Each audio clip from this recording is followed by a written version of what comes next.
Selamat pagi semuanya, kita akan mendengarkan lagu spesial yang dibawakan oleh Tan Winona dan Amanda.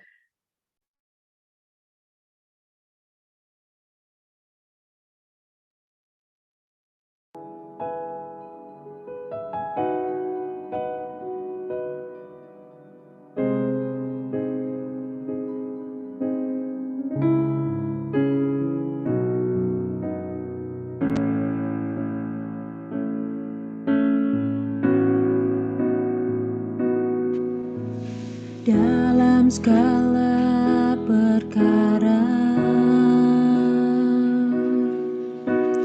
Tuhan punya rencana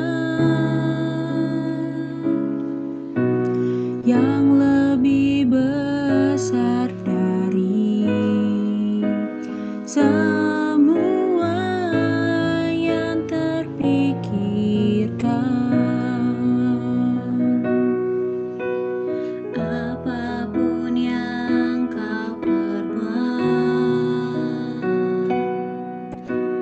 tak ada maksud jahat. Sebab itu ku lakukan semua denganmu, Tuhan. Ku tak akan menyerah pada apapun juga, sebelum ku coba semua yang ku bisa, tetapi ku berserah kepada kehendak-Mu. Hatiku percaya Tuhan punya rencana.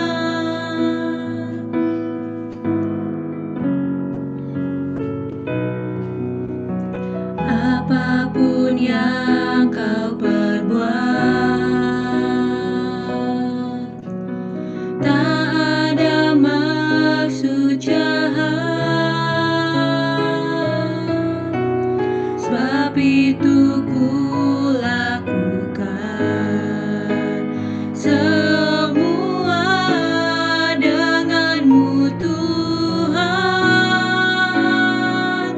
Ku tak akan menyerah pada apapun juga, sebelum ku coba semua yang ku bisa, tetapi ku berserah kepada kehendak-Mu. Hatiku percaya Tuhan punya rencana.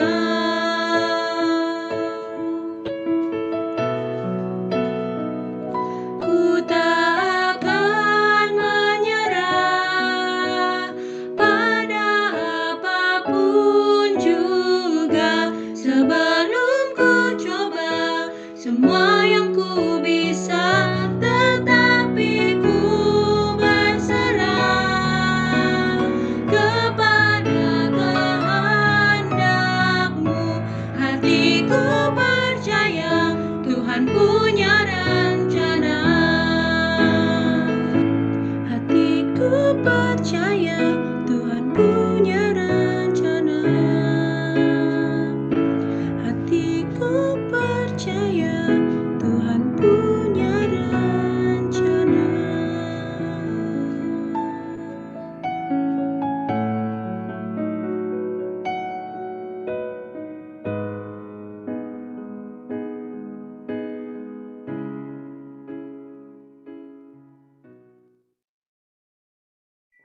Amin.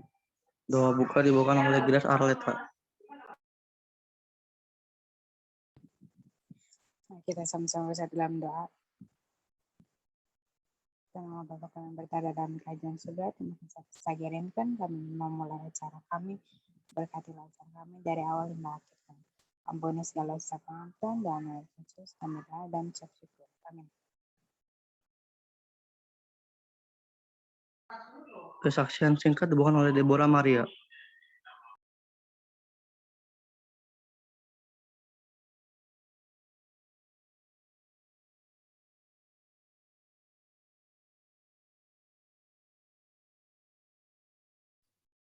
Selamat pagi semuanya. Pagi, Deborah. Saya akan Silakan. membawakan kesaksian.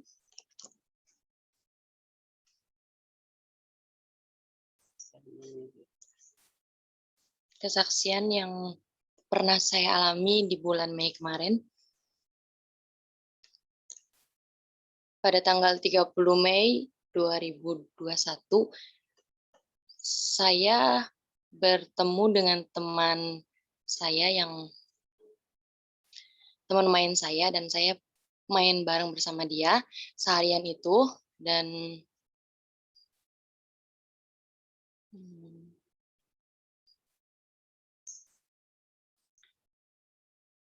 sesudah seharian main itu, saya pulang ke rumah, dan setelah 2 hari kemudian dia merasakan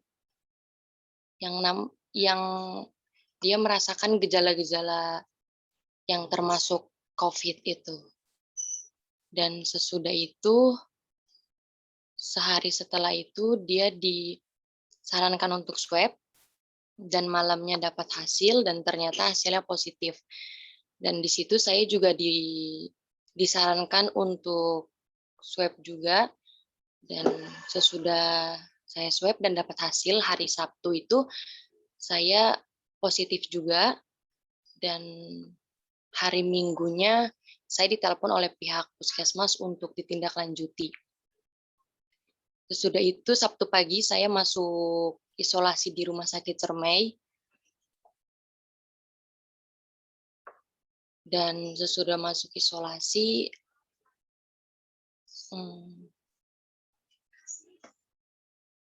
saya mengeluh sama Tuhan. Tuhan, kenapa sih saya harus positif kayak gini? Pokoknya seharian itu saya ngeluh sama Tuhan. Sesudah itu saya kayak udahlah pasrah aja mau gimananya. Terus, dan seiring berjalannya waktu, saya pagi malam saya berdoa,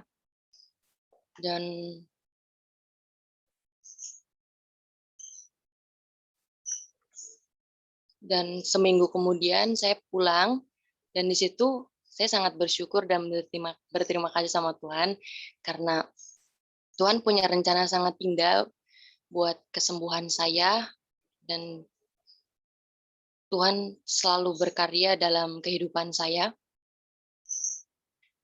Dan sesudah pulang,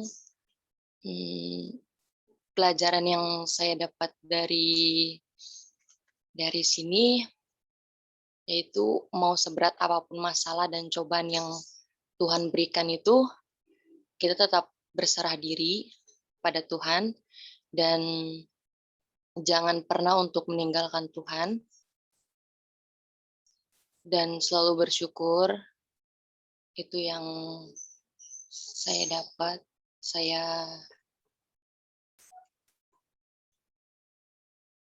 Dan lakukan setiap hari untuk berdoa,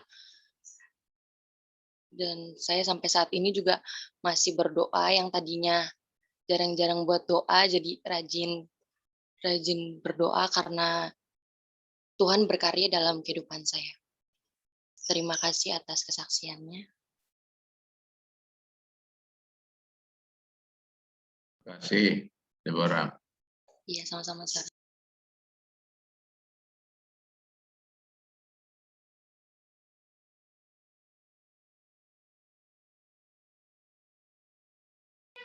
Kita akan mendengar lagu Nama Kesehatan dibawakan oleh operator.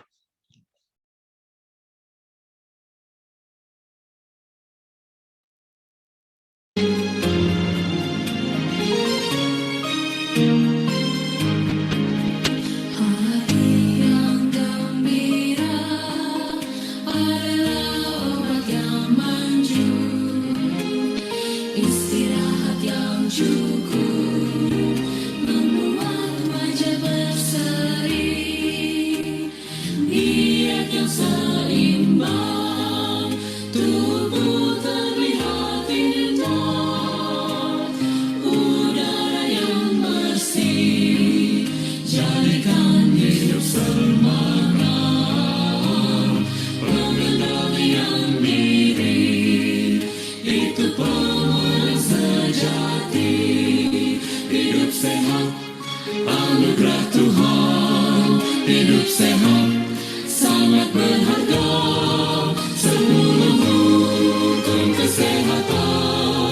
hidup sehat, pilihan kita. Sebentar yang cukup, kuatkan tulang-tulang,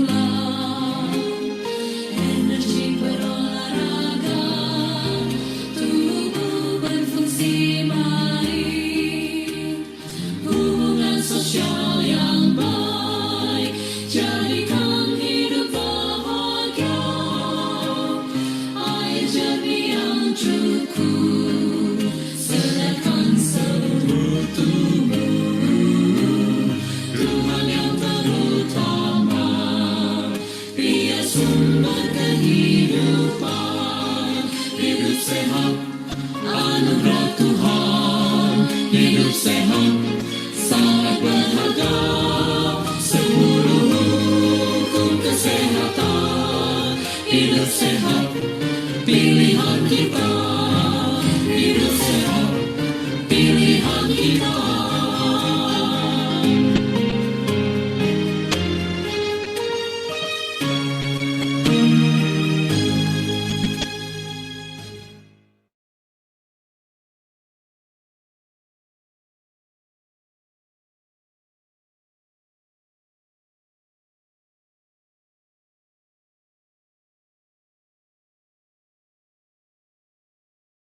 Baik, terima kasih. Apa suara saya terdengar? Sebelumnya saya mengucapkan terima kasih kepada sahabat kami dari Fakultas Keperawatan Universitas Satu Indonesia yang telah bersedia turut melayani dalam menyuarakan suara kasih bagi kita semuanya, bagi anak Tuhan dalam 1 pekan Voice of Youth Perguruan Advent Cirebon. Terima kasih juga bagi Bapak Ibu, khususnya anggota board. Saya melihat ada Bapak Utaruk, ada Pak Manado, dengan juga Bapak yang lain, anggota board yang lain. Demikian juga barangkali ada orang tua murid dan anggota jemaat yang telah bergabung bersama-sama. Terima kasih kepada panitia yang personifikasi dalam hal ini Pendeta Muda Bapak Pastorus yang sudah mengarrange, merencanakan, mendorong, ya, memfasilitasi sehingga kiranya suara kasih yang kita kumandangkan khususnya oleh orang-orang muda, baik suara kasih firman dengan kesehatan, karena kesehatan itu penting, ya. Jadi saya berharap anak-anak sekalian siapkan catatannya, ya, siapkan hatimu, ya, perhatikan dan catat poin-poin penting dan mari praktekkan dalam kehidupan kita, karena semua. Terima kasih. Salam kepada Bapak Rektor dengan Pak Dekan, ya. Dalam hal ini pagi ini yang melayani kita adalah Ibu Nilawati yang sudah berpengalaman, ya, sangat memahami di bidangnya. Demikian, selamat pagi, Tuhan memberkati.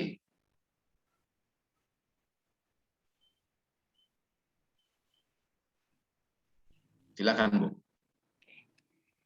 Oke, shalom. Selamat pagi buat Bapak Kepala Sekolah, PAC, Bapak Siboro, seluruh anggota board, seluruh administrator, guru, staf, siswa, dan semua yang hadir yang tentu tidak bisa saya sebutkan satu persatu.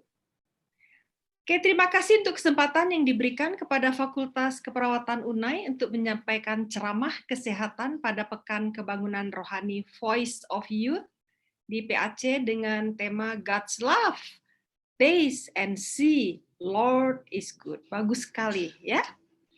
Oke, izinkan saya untuk share screen.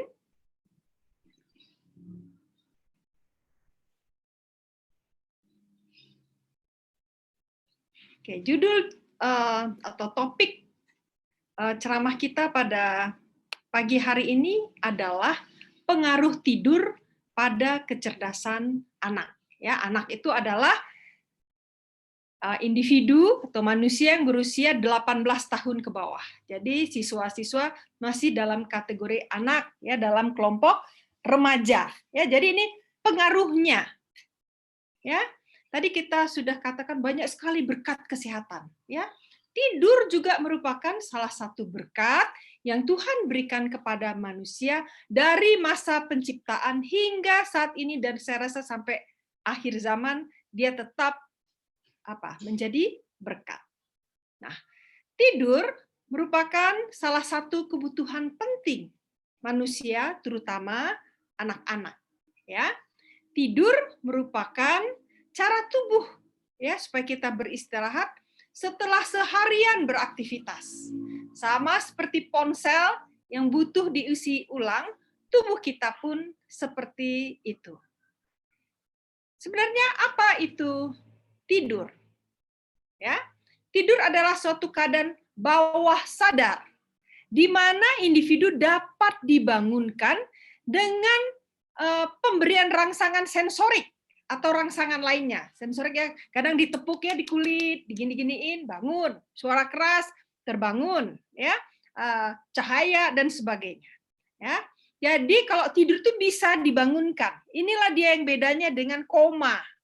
Kalau koma sama-sama keadaannya, ya, keadaan bawah sadar di mana orang tersebut tidak dapat dibangunkan dengan rangsangan apapun. Mau ditepuk-tepuk, mau dicubit, mau dikasih siram air, dikasih bau pun dia nggak akan bangun. Itu bedanya koma. Ya. Nah, tidur adalah situasi yang memungkinkan proses tumbuh kembang, ya, mulai dari bayi, ya, anak-anak, remaja, orang dewasa, ya, semuanya membutuhkan tidur, ya. Nah, jadi tidur ini merupakan proses yang sangat penting bagi tumbuh kembang otak anak dan remaja. Nah, sekarang pertanyaannya adalah apakah tidur itu dapat meningkatkan kecerdasan anak? Jawabannya akan kita bahas ya. Jadi kesimpulannya buat sendiri.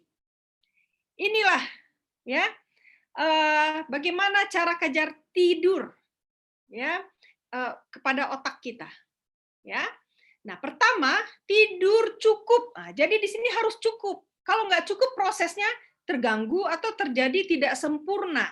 Jadi harus tidur cukup dan nyenyak ya, dikatakan itu akan membantu otak untuk tumbuh dan berkembang dan menjadi lebih baik. Nah, di sini ada beberapa penelitian ya. Pertama ada penelitian di London mengatakan bahwa anak yang banyak tidur, perkembangan otaknya akan lebih baik karena tidur merupakan salah satu stimulus bagi proses tumbuh kembang otak. Penelitian yang lain juga ada dari John Hopkins All Children Hospital. Anak-anak yang cukup tidur katanya memiliki konsentrasi yang baik. Kemudian tidur yang cukup juga akan meningkatkan kemampuan belajar, ingatan, hingga kesehatan mental dan fisik. Penelitian lain juga dilakukan di Columbia University Medical Center, ya, bahwa bayi, anak-anak maupun anak-anak yang sudah besar termasuk remaja mengolah informasi yang didapat saat mereka terjaga, tetapi semua informasi yang diterima dicerna lebih baik saat tidur. Jadi otak itu tetap bekerja, ya, informasi. Jadi kalau kita belajar, kita hanya belajar nggak tidur, lupa pelajarannya, atau kurang tidur, pelajarannya lupa. Jadi kalau sudah belajar, jangan lupa untuk tidur yang cukup untuk memperoleh hasil yang maksimal. Nah, waktu kita tidur nyenyak di malam hari, ya, maka akan keluar hormon yang sangat penting untuk otak kita, ya, dan seluruh tubuh, bukan hanya otak, yaitu hormon pertumbuhan, ya. Nah, dia ini namanya juga pertumbuhan. Namanya, maka dia merangsang pertumbuhan, perbaikan, pemulihan, penggantian atau bahkan pembaruan sel-sel di seluruh tubuh. Itu sebabnya growth hormone ini sama orang dewasa juga masih keluar, ya. Jadi ya dia mempengaruhi semua ya, mau otot, hati, ginjal, sel darah, dan semuanya tentu juga termasuk sel-sel otak. Itu sebabnya apabila seseorang tidur cukup di malam hari, maka saat bangun tidur tubuhnya menjadi bugar. Karena apa? Sel-selnya baru, sehat, ya, cukup istirahat sehingga dia bisa menjadi lebih semangat dalam melakukan sesuatu. Nah, tidur yang cukup juga akan membuat fisik dan mental kita jadi lebih siap menghadapi tantangan hari esok. Nah, kondisi inilah yang berpengaruh terhadap kecerdasan kita. Cukup tidur, ya, orang akan menjadi lebih mudah konsentrasi dan fokus pada apa yang dikerjakan. Kemudian, yang kedua adalah tidur cukup akan membantu kecukupan asupan gizi otak. Nah, tidur yang cukup melancarkan pengangkutan asam amino dari darah ke otak. Nah, asam amino teristimewa adalah triptofan. Ya, ini yang sangat penting untuk kematangan fungsi fungsi otak dan maafkan saya.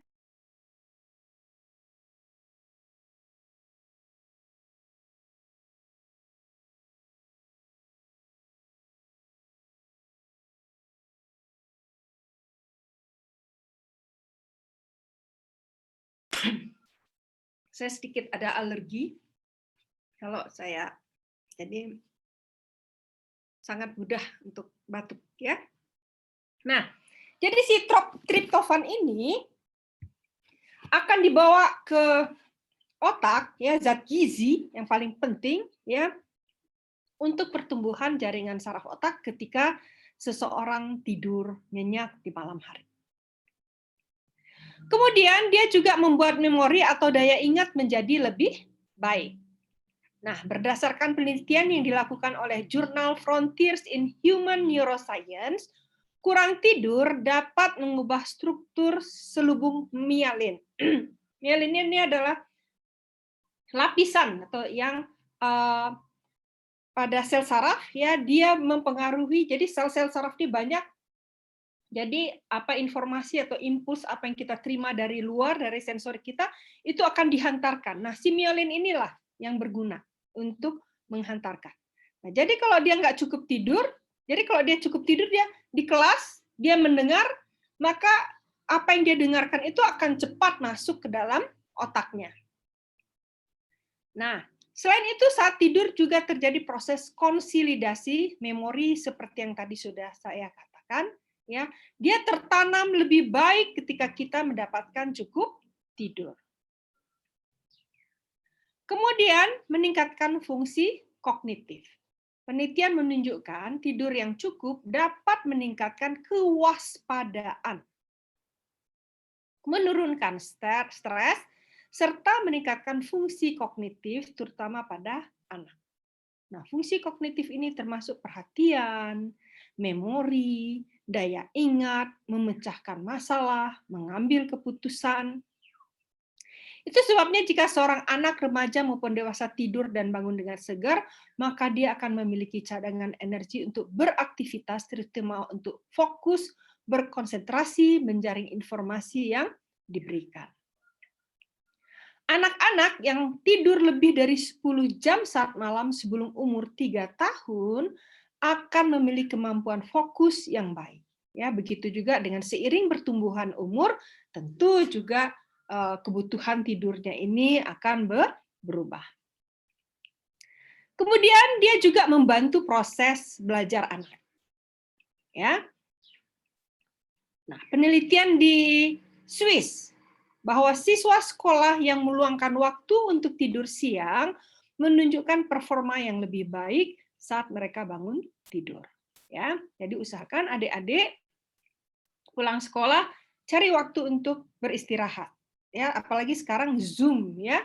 Di antara jam istirahat siang itu istirahat nggak perlu lama-lama sampai 3 jam. 5-10 menit sudah cukup. Nah, ada sebuah penelitian mengatakan bahwa anak-anak prasekolah yang rutin tidur siang cenderung punya daya ingat lebih baik, ya. Nah, jadi diukur di sini penelitiannya ini melihat dikasih anak-anak itu dikasih tugas visual spesial, dilihat untuk melihat daya ingatnya. Hasilnya adalah anak yang rutin tidur siang lebih jago mengerjakan soal yang mengandalkan memori ketimbang anak yang jarang tidur siang. Jadi daya ingat merupakan hal yang sangat penting untuk bekal kemampuan kognitif. Ya, jadi tidur siang membuat anak-anak jadi lebih mampu memecahkan masalah, merencanakan, memahami, dan belajar. Kemudian apalagi yang terjadi saat tidur? Yaitu ada proses detoksifikasi, detox, kita seringnya detox. Ya, dengan demikian saat tidur, ya di otak itu akan terjadi pembersihan sel-sel, ya sehingga otaknya lebih segar. Nah, sekarang bagaimana dengan kebutuhan tidur? Nah, itu tentu berbeda. Ya, bayi 0 sampai 2 bulan, 14 sampai 18. Nah, dan seterusnya di sini anak-anak remaja ya 7 sampai 12, 10 sampai 11 jam, dan kalau 12 sampai 18 usahakan tidur itu 8 sampai 9 jam. Nah, sekarang apa risikonya kalau kurang tidur? Nah, pertama tentu kurangnya hormon pertumbuhan.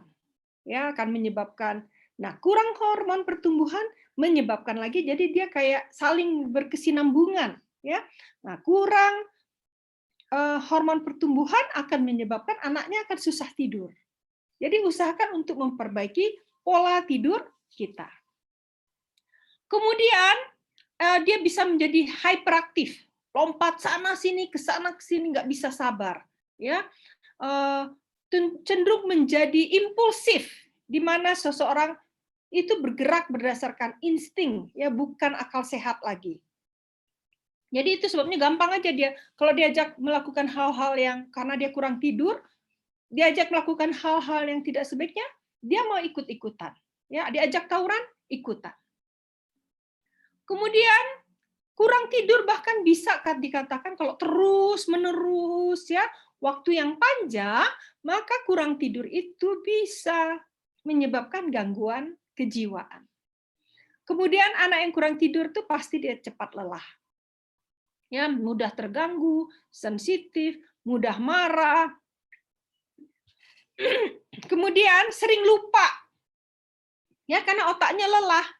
Jadi nggak bisa fokus. Ya, lupa naruh pena, ngajin kecil-kecil, lupa naruh pena, naruh tas, taruh HP, ribut nanyain ke sana sini padahal karena dia kurang tidur. Apalagi soal pelajaran, ya yang kecil-kecil aja lupa, apalagi soal pelajaran. Itu sebabnya sangat dianjurkan yang kalau mau ujian, kalau belajar harus cukup tidur. Kemudian sulit mengambil keputusan. Ya, bikin masalah nggak tahu dia dikasih persoalan atau dikasih soal ujian yang sederhana, susah sekali diingat. Karena apa? Dia nggak bisa membuat keputusan, nggak bisa mengerjakannya. Kemudian kemampuan motoriknya juga menurun, ya. Tiba-tiba dia tersandung, ya. Suka lepas tangan yang dia barang yang dia pegang dan sebagainya. Kemudian kalau dia lelah, fungsi otak juga akan menurun. Jadi kalau naik tangga atau lari sedikit, capek. Diajak olahraga, capek, nggak mau. Ya. Nah, kemudian dia juga berpotensi mengalami gangguan otak. Ya, ini juga penelitian di Swiss terhadap 147 orang dewasa. Ya, kalau orang itu insomnia atau kurang tidur terus-menerus, otaknya itu bahkan bisa mengecil. Jadi bukan hanya terganggu memorinya, tetapi mengecil, menyiut. Kemudian dia juga bisa menyebabkan obesitas atau kegendutan. Kenapa? Karena kalau kurang tidur, ya otaknya kurang energi untuk beraktivitas. Jadi diambil kompensasi. Kompensasinya apa? Makan. Ya. Makan dan makan supaya otaknya cukup energi. Nah, jadi kalau ingin langsing, salah satu caranya adalah cukup tidur. Di samping itu juga kalau kurang tidur dan istirahat, akan terjadi peningkatan produksi grelin. Grelin ini adalah hormon ya rasa lapar. Jadi meningkat. Jadi dia sudah otaknya minta, dia juga lapar, terus dia mau makan. Dan sudah jelas kalau orang kurang tidur itu akan mudah terserang penyakit dan sebagainya. Sekarang bagaimana kita tahu kalau ciri dari anak atau diri kita kurang tidur? Ya, kita enggak usah lihat. Pertama, adalah mengantuk di siang hari. Sedang Zoom, belajar, kameranya dimatikan. Karena apa? Karena dia ngantuk, malu kelihatan sama sir atau meme-nya. Kemudian mudah marah, rewel, cepat lelah, menurunkan kemampuan memproses dan mengingat informasi. Jadi apa sih yang diajarin, dia nggak bisa fokus, dia nggak bisa ingat. Ya, tentu itu semua mempengaruhi kecerdasan. Apalagi ciri berikutnya adalah bangun siang, kesiangan terus. Kemudian tidak sabar, agresif, hiperaktif. Kalau kita hanya maunya bergerak atau rasanya mau nggak bisa nahan emosi, kemungkinan juga kurang tidur, ya, nggak bisa konsentrasi, ya, dan tentu kalau dalam waktu yang lama akan terjadi terganggunya pertumbuhan dan perkembangan anak. Nah, berikut ini adalah tips untuk memenuhi kebutuhan tidur. Bagaimana caranya supaya kita bisa tidur cukup? Pertama, ini tidak boleh dilalaikan. Kenali tanda mulai mengantuk. Kalau dilawan, lama-lama dia jadi terjaga terus. Habis ini rangsangan mengantuk. Ya, tandanya tentu berbeda-beda. Tapi secara umum kalau orang sudah mulai mengantuk, dia menguap. Tiap sebentar menguap. Ucek-ucek mata, gelisah. Ya. Nah, berikutnya adalah buat jadwal tidur. Ya. Buat jadwal tidur, jadwalnya tidur tuh harus rutin.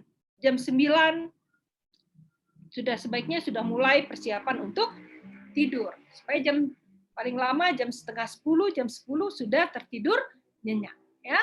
Kemudian hindari juga tidur siang terlalu lama. Jangan pulang sekolah karena dia terlambat bangun tadi pagi, selesai kelas, tidur kebablasan sampai 3-4 jam tidur siangnya.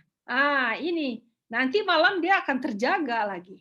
Ya, jadi akan menjadi susah tidur. Kemudian ciptakan suasana tidur yang nyaman. Ya, bikin ruangan itu nyaman, bersih, rapi, ya. Suhunya kalau terlalu panas buka jendela, ya, dan sebagainya. Kalau senang aromaterapi juga boleh. Kemudian ini yang paling sering yang harus kita lawan, yaitu penggunaan televisi dan gadget, ya, sebelum tidur.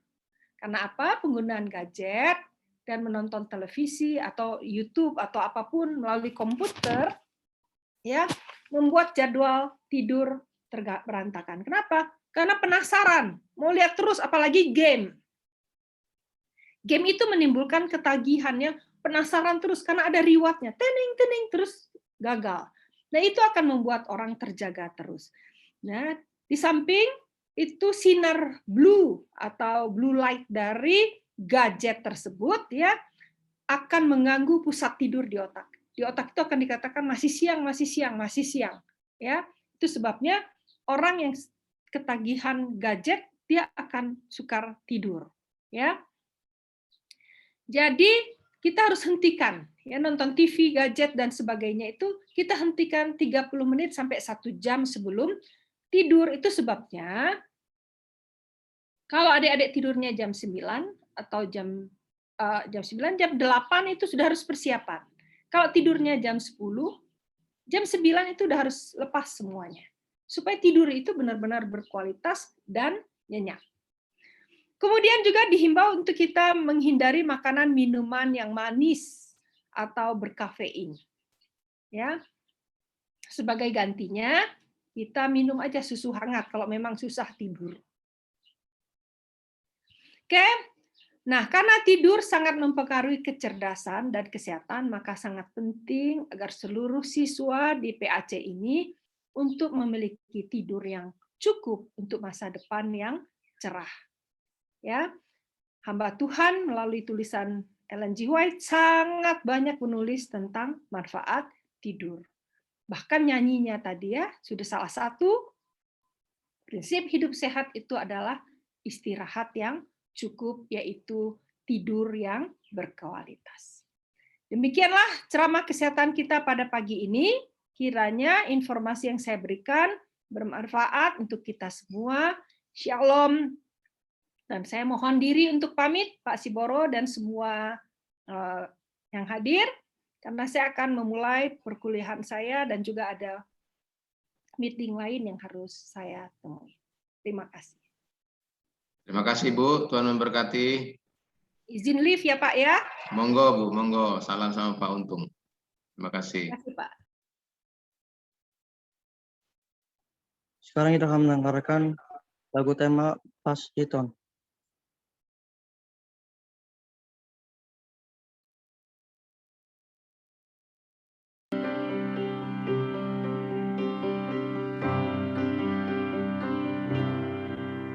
It only takes a spark to get a fire going. Soon all those around can warm in its glowing. That's how it is with God's love. Once you have experienced it, you spread His love to everyone who want to pass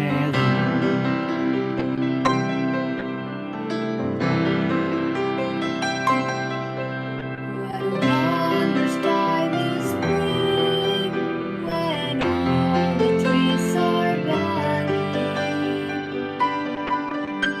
The birds begin to sing, the flowers start their blooming. That's how it is with God's love. Once you experience it, you want to see it spreads like spring. You want to pass it on. I wish for you, my friend, this happiness that I found. You can depend on Him. It matters not where you're bound. I'll shout it from the mountain top. I want my world to know the Lord of love has come to me. I want to pass it on. That's how it is with God's love. Once you experience it, you spread His love to everyone you want to pass it on.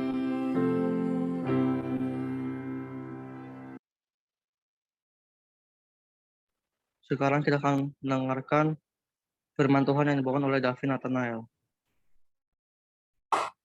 Baik, apakah suara saya sudah terdengar dengan jelas? Oke, sudah.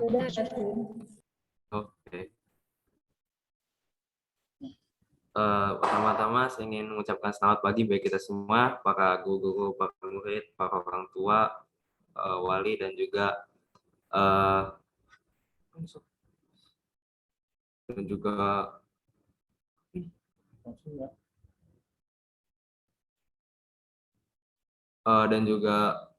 orang lain yang masuk dalam Zoom meeting ini. Saya ingin mengucapkan selamat pagi bagi kita semua. Saya juga ingin mengucapkan terima kasih kepada semua yang sudah mempercayakan saya untuk membawakan firman Tuhan pada pagi hari ini. Sebelum kita memulai akan firman Tuhan ini, mari kita sama-sama berdoa. Bapa dalam surga, terima kasih atas segala berkat kepada Bapak. Sekarang kami akan mendengarkan firman Bapak. Tolong berkati hamba-Mu ini Bapak, agar bisa menyampaikannya dengan baik sesuai dengan Bapak. Ini adalah kami Bapak, ampuni segala dosa kami, karena kami berdoa untuk Yesus, selamat dan penebus kami. Amin. Oke, izinkan saya untuk share screen sebentar.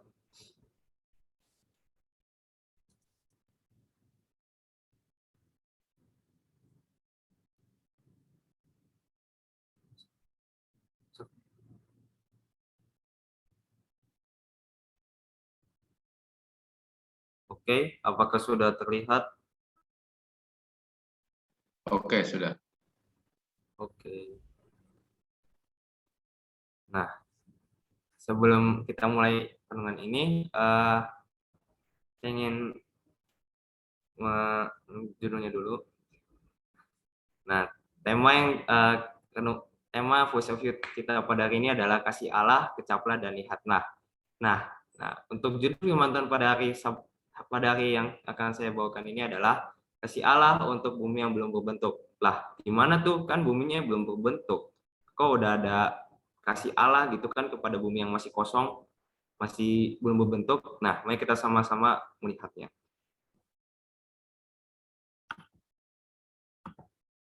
Nah, ayat inti pembahasan kita pada hari ini adalah di dalam Mazmur 33:5.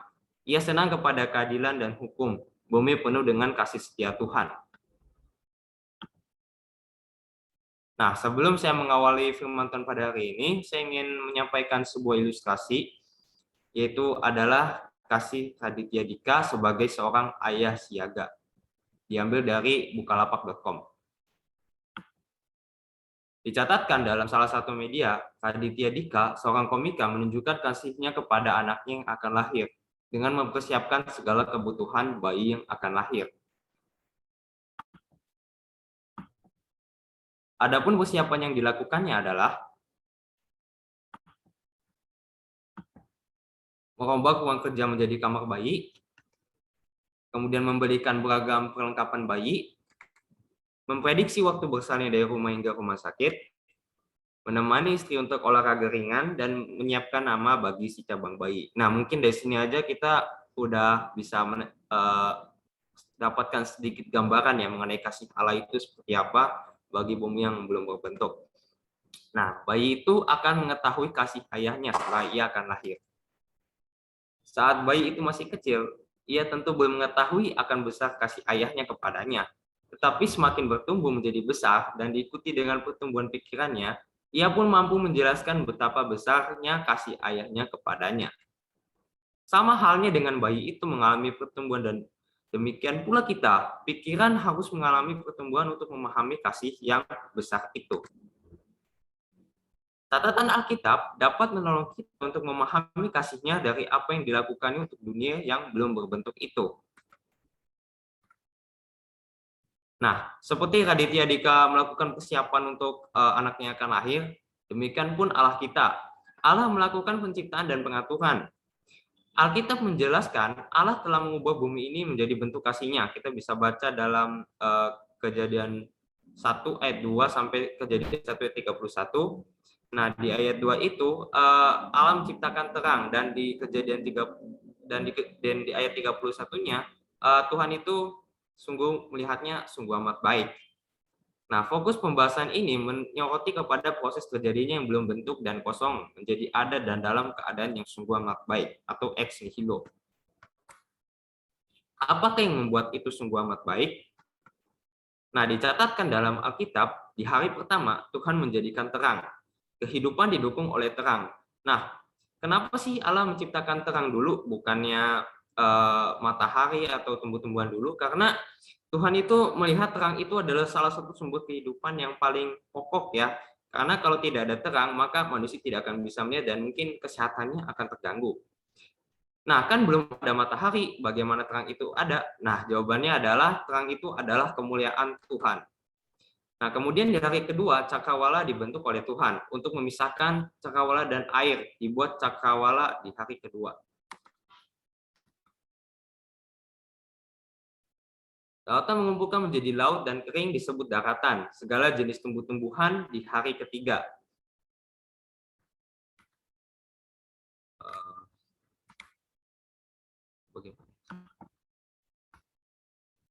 Nah, matahari, bulan, dan bintang ditentukan sumber terang dan penentu waktu di hari keempat. Lah, kan tadi kan udah ada terang, kok dibikin lagi matahari, bulan, dan bintang? Nah, jawabannya adalah selagi itu menjadi aksesoris juga ya buat bumi biar lebih indah.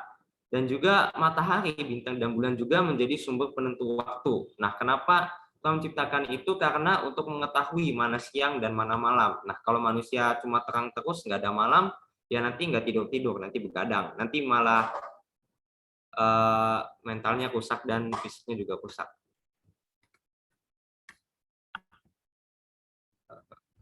Sebentar. Dan ikan-ikan dan burung-burung diciptakan Tuhan di hari kelima. dan binatang darat dan manusia di hari ke-6. Nah, setelah Tuhan menciptakan laut dan daratan, Tuhan pun menciptakan isi-isinya juga seperti ikan-ikan dan burung-burung di udara, dan juga binatang darat dan manusia di hari ke-6. Nah, dari sini kita bisa bayangkan ya, kalau manusia itu diciptakan Tuhan di hari pertama, ya dia tidak akan bisa melihat apa-apa, cuma kegelapan dan kekosongan saja, tidak ada apapun, dan karena hanya laut yang ada, maka dia akan tenggelam. Nah, dari sini juga kita bisa menaik kesimpulan bahwa seperti Raditya Dika sudah mempersiapkan segala sesuatu, Tuhan pun mempersiapkan segala sesuatu untuk kelahiran kita, yaitu manusia yang dibuatnya dengan tangannya sendiri dari debu tanah.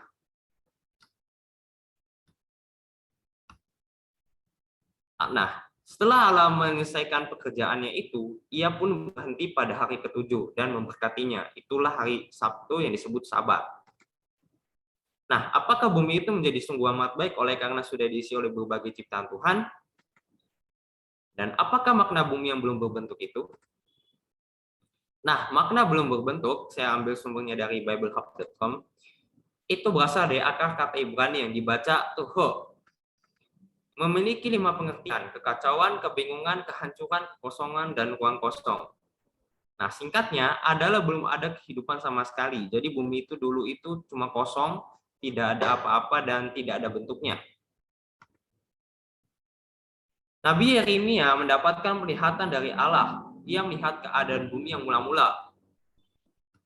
Di dalam Yeremia 4 ayat 23, aku melihat kepada bumi, ternyata campur baur dan kosong, dan melihat kepada langit tidak ada terangnya. Ini menjelaskan kepada kita suatu keadaan betul-betul kacau, berantakan, dapat dilihat wujudnya tetapi tidak bisa ditempati karena tidak ada kehidupan di sana. Di saat yang sama, roh Allah sedang melayang-layang di atas bumi yang kacau itu. Nah, apa sih pelajaran penting yang kita bisa tarik dari ini? Nah, di sini saya sudah membuat 4 pelajaran penting dari pertanyaan kasih Allah, dari pernyataan kasih Allah kepada bumi yang belum bentuk dan kosong. Yang pertama, Allah itu sudah ada sebelum semuanya ada. Yohanes Kekasih menjelaskan dalam Wahyu 1 ayat 8, aku adalah Alfa dan Omega, atau kalau diartikan adalah awal dan yang akhir. Firman Tuhan, Allah yang sudah ada dan yang akan datang, yang maha kuasa. Ayub pun memberikan kesaksian bahwa manusia itu hidup karena Allah. Dalam ayat 33 ayat 4, roh Allah telah membuat aku, dan nafas yang maha kuasa membuat kehidupan.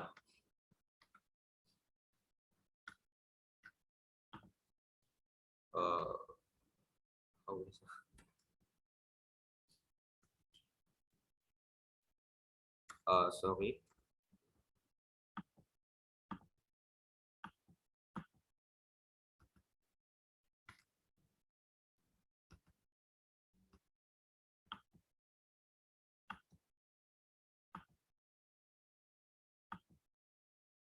Nah, di buku Kejadian menerangkan, sebentar, ada kesalahan teknis.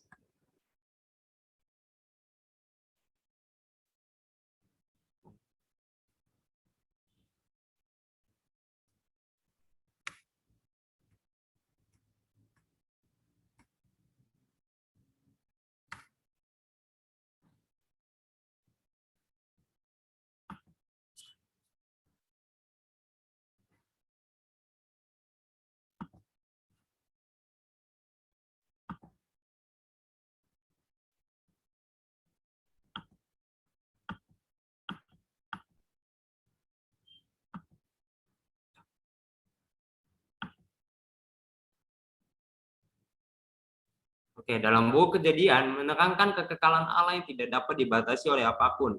Kata yang digunakan dalam Alkitab menjelaskan kekekalan Alfa yang awal sebagaimana dijelaskan di buku pertama Alkitab, begitu juga dengan Omega yang akhir dijelaskan di buku Wahyu catatan akhir. Hal ini menjelaskan segala sesuatu dimulai oleh Allah. Inilah kebenaran hakiki yang tidak dapat disangkal. Dunia berusaha mengenal Allah, untuk mengenal siapalah itu dengan segala bukti-bukti ilmu pengetahuan, untuk menerangkan siapalah itu, apakah wujudnya benda-benda ciptaan itu digunakan sebagai objek. Albert Einstein mengatakan, sering dianggap sebagai bapak fisika modern, menulis, yang penting bukanlah berhenti bertanya, keingintahuan memiliki alasannya sendiri untuk ada. Seseorang tidak bisa tidak terkagum-kagum saat memikirkan berbagai rahasia dari kekekalan, kehidupan, kehebatan struktur tubuh yang ajaib ini. Hal ini sudah cukup bagi seseorang yang hanya mencoba memahami bagian yang kecil dari rahasia ini. Setiap harinya, jangan pernah kehilangan rasa ingin tahu yang suci.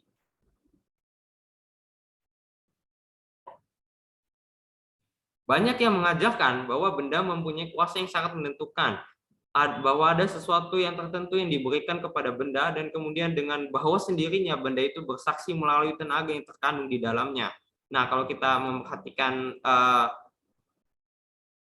kalimat ini merujuk kepada ahli-ahli fisik, ahli-ahli ilmu pengetahuan yang tidak percaya akan Tuhan ya, yang mereka itu menganggap bahwa segala sesuatu itu terjadi dengan sendirinya. Dan bahwa cara kerja alam ini dijalankan sesuai dengan hukum yang tetap, terhadap mana Allah sendiri tidak campur tangan. Ini adalah ilmu pengetahuan yang palsu dan tidak didukung oleh firman Allah.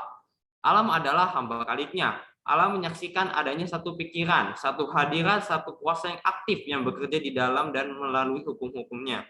Di dalam alam ini, Allah Bapa dan Anak senantiasa bekerja. Ditulis dalam buku Ellen G. White, Alfa dan Omega, jilid 1 halaman 125.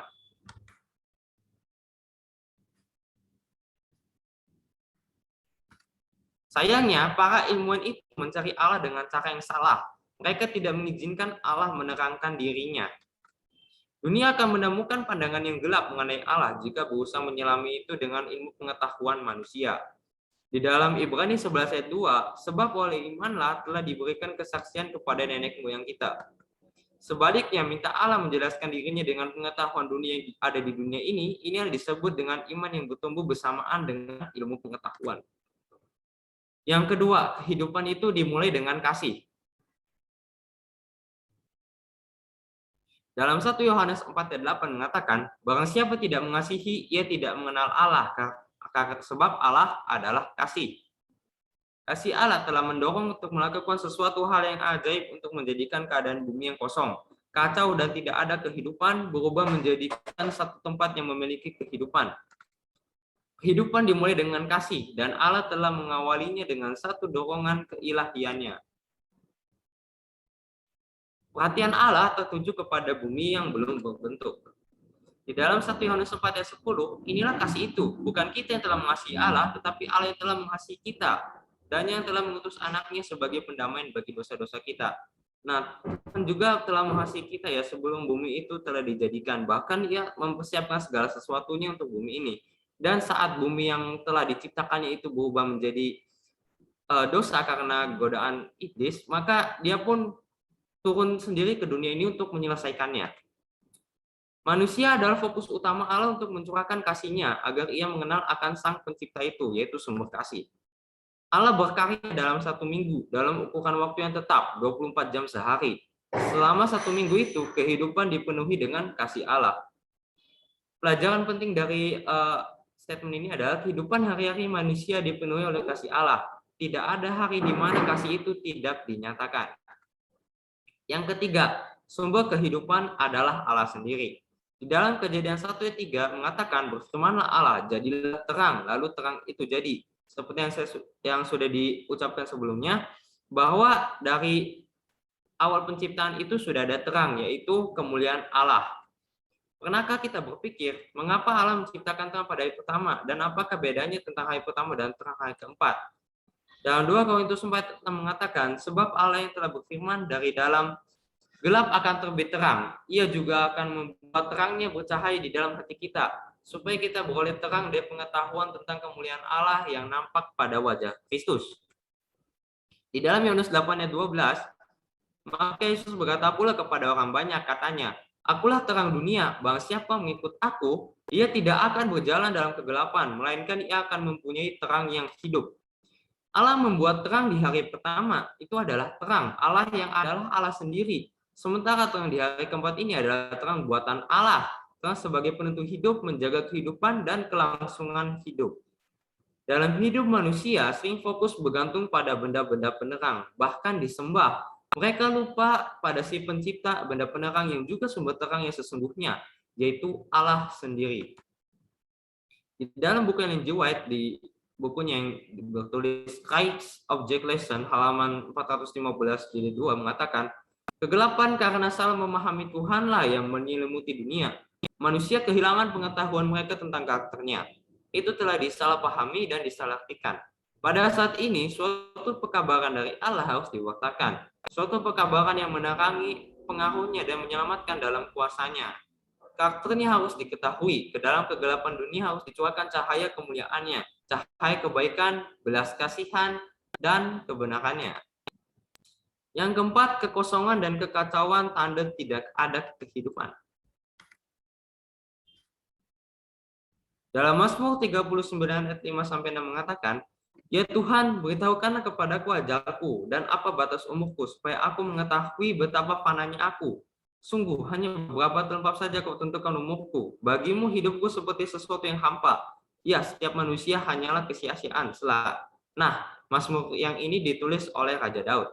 Daud menyadari hidupnya hampa setelah kehidupannya jatuh ke dalam dosa, dan ia merasakan tidak memiliki kehidupan. Nah, kita bisa bayangkan ya kalau kehidupan itu tidak ada apa-apanya alias kosong doang, sebagaimana hampa dan kesepiannya kita ya. Allah telah menetapkan pola hidup untuk dilakukan manusia. Hidup dalam terang terpisah dari gelap. Saat manusia hidup dalam kegelapan, maka kekacauan pun akan terjadi.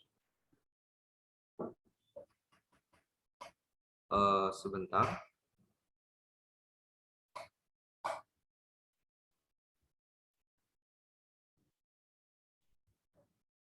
Allah mampu menata kehidupan manusia kosong seperti di bumi ini.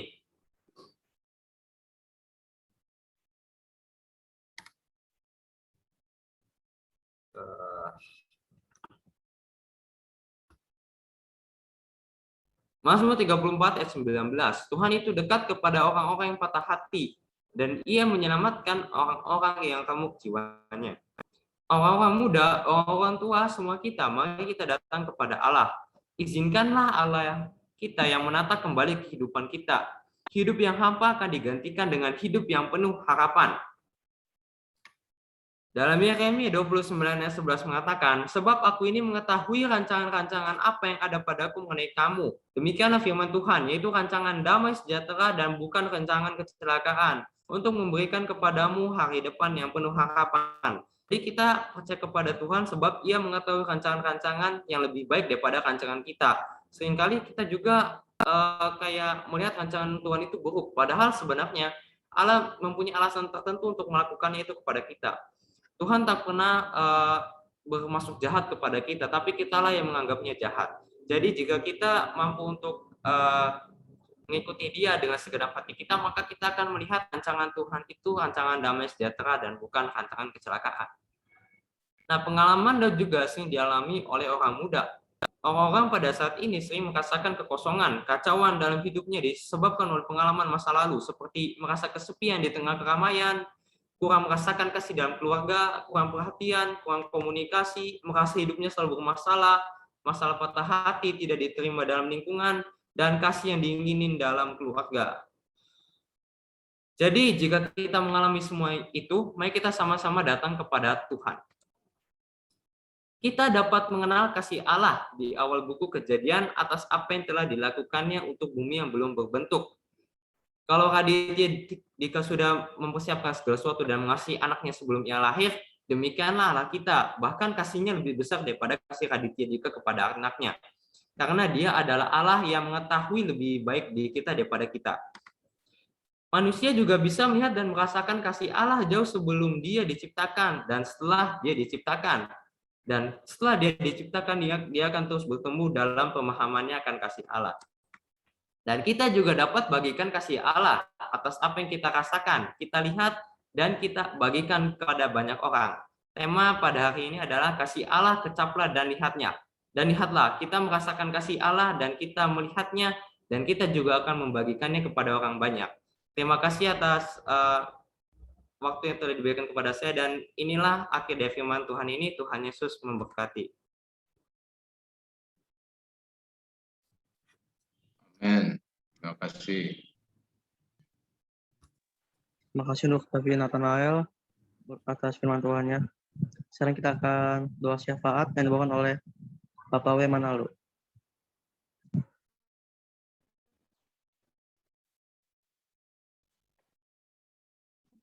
Suara saya kedengaran? Sudah Bang. Atau ada mungkin hal-hal yang perlu didoakan ini? Apalagi? Didoakan program pembangunan rumah guru kita. Oke. Didoakan supaya kita sehat semua. Oke. Baiklah ya, kita bersatu di dalam doa.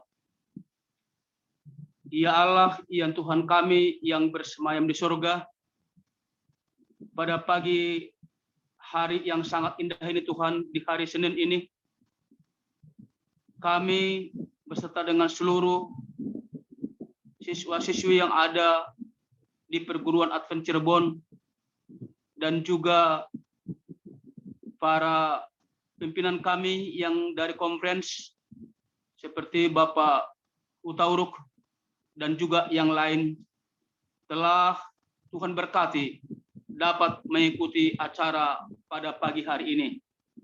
Terima kasih Tuhan oleh karena Engkau masih memberikan kepada kami kesempatan, memberikan kepada kami penghidupan hingga pada saat ini. Tuhan di surga, sebelum kami menyampaikan permohonan kami kepada Tuhan, tolonglah kiranya ampuni kami dari segala dosa dan segala kesalahan kami. Sebab Engkau Tuhan mengetahui kami adalah manusia yang sangat berdosa, baik dosa pikiran, dosa perkataan, dosa penglihatan, bahkan semua unsur dan saraf-saraf dalam tubuh kami ini adalah pelaku-pelaku dosa. Untuk itu ya Tuhan, tolonglah kiranya ampuni kami dan berkenanlah kiranya Tuhan kepada permohonan kami pada saat ini. Yang pertama Tuhan, kami berdoa adalah untuk firman Tuhan yang telah disampaikan oleh Saudara Devin kepada kami. Biarlah kiranya Tuhan kekosongan jiwa dan hati kami serahkan semuanya kepada Tuhan. Sehingga Tuhanlah yang mengendalikan kami. Tuhanlah yang tinggal dan diam di dalam hati dan pikiran kami. Sehingga kami pun tetap terprotek di dalam kebenaran Tuhan. Juga Tuhan, pelajaran kesehatan yang sudah diberikan kepada kami pada pagi hari ini, yang begitu bermanfaat kepada kami, supaya kami boleh tidur dengan baik untuk pemulihan tubuh kami, pemulihan hati dan jiwa kami. Ialah Tuhan di surga, biarlah seluruh firman-Mu pada pagi hari ini dapat membawa kami lebih dekat kepada Tuhan. Diberkatilah Tuhan Saudara Devin yang sudah menyampaikan pengabaran pada pagi ini. Pertambahkan kepada hikmat, akal budi, kepintaran di surga. Sehingga dengan demikian, untuk hari-hari yang akan datang pun, dia dapat memberikan firman Tuhan, pelajaran-pelajaran yang lebih baik lagi kepada kami. Bapa yang baik di surga, pada saat ini Tuhan kami berdoa kepadamu untuk tahun ajaran 2021-2022. Kami bermohon kepada Tuhan agar kiranya Engkau Tuhan memberkati sekolah ini, sekolah Advent Cirebon khususnya, untuk mengirimkan siswa-siswi untuk diajar di sekolah Tuhan ini. Apakah mulai dari TK, SD, SMP, maupun SMA. Biarlah Tuhan sekolah ini menjadi pilar yang dapat menyampaikan pengabaran Tuhan di kota Cirebon yang kami cinta ini. Sehingga semakin banyak orang mengenal akan kebenaran-Mu, dan semakin banyak pula akan masuk ke dalam surga bila mana Yesus datang kedua kali. Diberkati hamba Tuhan, Bapak Jesse Boro, sebagai pemimpin perguruan. Begitu juga Tuhan, Bapak Andre, sebagai kepala sekolah SD. Berkatilah mereka semua Tuhan. Bahkan semua guru-guru, semua tata usaha, bahkan semua siswi dan siswi, bahkan orang tua siswa, orang tua murid. Engkau berkati mereka semua Tuhan, sehingga menjadi satu kesatuan untuk memajukan sekolah Tuhan ini, demi untuk mencerdaskan nusa dan bangsa, dan mempersiapkan umat Tuhan masuk ke surga yang telah Tuhan sediakan bagi umat yang percaya. Tuhan di surga, kami berdoa Tuhan juga buat pembangunan, yaitu rumah guru yang telah direncanakan di daerah Kesambi. Kiranya Tuhan tolong berkati rencana pembangunan ini. Tuhan, kami telah memulainya, telah membuat sesuatu ya Tuhan. Semuanya kami serahkan kepada Tuhan. Sebab kami yakin percaya bahwa Tuhan akan turut campur tangan di dalam pembangunan ini, sehingga boleh berdiri dengan baik, menjadi tempat guru-guru untuk mengajar siswa-siswa yang ada di perguruan Advent Cirebon.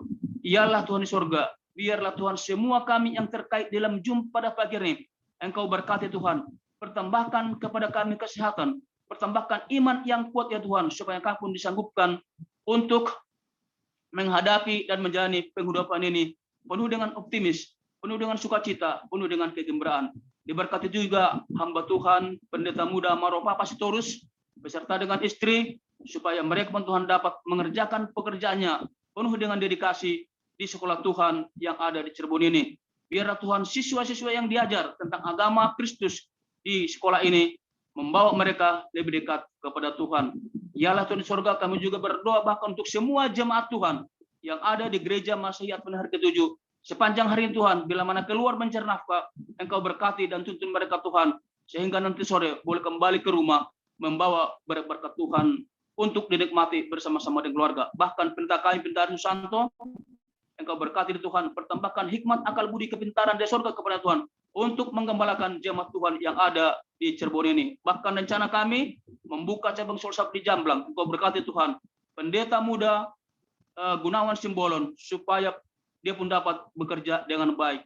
Banyak sebenarnya Tuhan ingin kami doakan kepadamu pada pagi hari ini. Tetapi kami yang percaya bahwa Tuhan mengetahui yang terbaik bagi kami. Biarlah berkat-berkat surgawi menjadi bagian kami. Apakah itu berkat jasmani, berkat rohani, dan berkat-berkat yang lain. Kami sangat yakin dan percaya Tuhan akan memberkati kami. Dan juga semua jemaat Tuhan yang ada di Konferensi Jawa Barat, Engkau berkati Tuhan, bahkan rencana KLB yang akan datang pada tanggal 19 September yang akan datang. Biarlah berjalan sesuai dengan kehendak Tuhan. Terima kasih Allah, terima kasih. Engkau telah mendengar dan menjawab doa kami. Inilah Tuhan doa dan persembahan kami. Kiranya damai sejahtera dari Allah Bapa dan Yesus Kristus anakmu dan persekutuan Roh Kudus memberkati kami sekalian pagi ini, besok, hingga Maranatha. Di dalam nama Yesus kami berdoa dan mengucap syukur. Amin. Amin. Amin.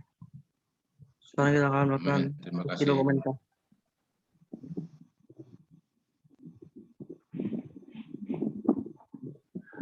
Sesi dokumentasi.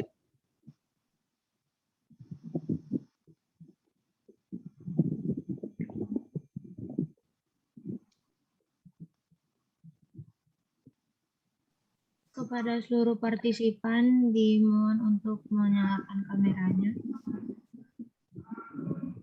Silakan, mari on kamera, mau diabadikan.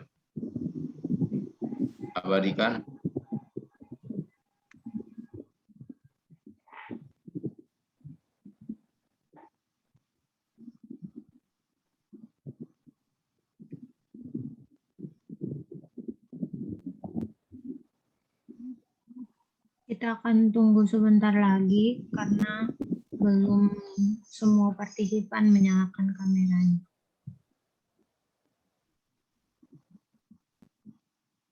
Silakan.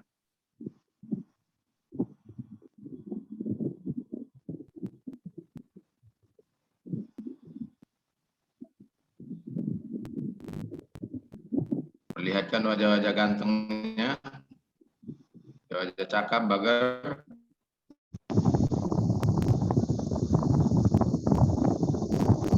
Oke, silakan. Oke, kita akan mulai foto ya. Silakan berpose. 1, 2, 3. Maaf. 1, 2, 3. Oke, di yang layar kedua. Slide kedua. 1, 2, 3. Terima kasih. Baik, terima kasih kepada Marcel yang sudah membantu kita. Terima kasih kepada Pak Manalo yang sudah menyatukan kita dalam doa berkat. Ini juga kepada jemaat pendeta hari. Barangkali ada yang mau disampaikan kepada Bapak Tauruk, pimpinan kami. Kami persilakan. Nanti saya jawab aja ke Pak Maropapa. Oke, baik, terima kasih. Ya, informasi bagi anak sekalian, ya mulai hari ini karena program matrikulasi kita sudah selesai. Mari perhatikan dan ikuti schedule yang sudah diinformasikan. Ya, suasana masih PPKM untuk Jawa Bali ya sampai tanggal 26 kalau nggak salah ya. Baik, tetap semangat. Terima kasih khususnya kepada anak Tuhan David dan juga kesaksian tadi Deborah, ya. Biarlah kita terus merasakan kasih Tuhan dalam kehidupan kita. Mari kita lanjutkan kegiatan kita dalam KBR.